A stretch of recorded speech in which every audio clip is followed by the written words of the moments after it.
ঘূর্ণিঝড় মান্থার আতঙ্কে ধান চাষিদের কপালে চিন্তার ভাঁজ। ঝাড়গ্রামে ফলনের মুখে ফসল ক্ষতির আশঙ্কা।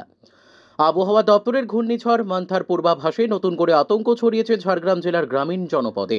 অক্টোবরের শেষের দিকে এসে মাঠে সোনালী ধানের শীষে ভরেছে গ্রামাঞ্চলের চাষের জমি। সবে ফলনের মুখ দেখেছে ফসল, এবং এর মধ্যেই ঘূর্ণিঝড়ের আশঙ্কায় দুশ্চিন্তায় দিন কাটছে ধান চাষিদের।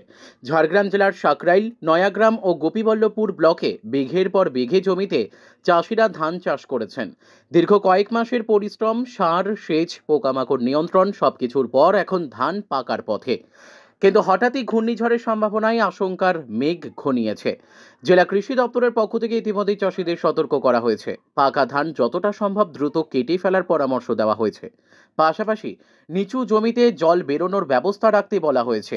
প্রশাসনের পক্ষ থেকেও পরিস্থিতির ওপর কড়া নজর রাখা হচ্ছে বলে জানা গেছে। আবহাওয়া দপ্তর সূত্রে খবর, আগামী কয়েকদিনে মন্থার প্রভাবে দক্ষিণ পশ্চিম বঙ্গোপসাগরে বাতাসের গতি বাড়তে পারে। এর ফলে দক্ষিণবঙ্গের জেলাগুলিতে মাঝারি থেকে ভারী বৃষ্টিপাতের সম্ভাবনা রয়েছে।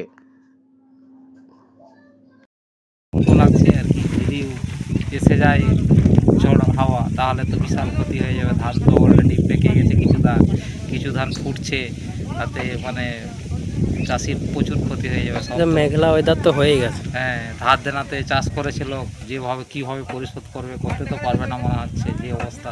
ঝড় বৃষ্টি আসলে কীরকম ফসলের ক্ষতি হতে পারে? ধান তো প্রায় যেগুলো পেকে গেছে শুয়ে যাবে, এগুলো তো ফসল পাওয়াই যাবে না মনে হচ্ছে। আর যেগুলা থোড় অবস্থাতে আছে সেগুলোরও প্রচুর ক্ষতি হবে। কতটা তাহলে আতঙ্ক ভয় কাজ? সবাই আতঙ্কেই আছে যে কি হবে।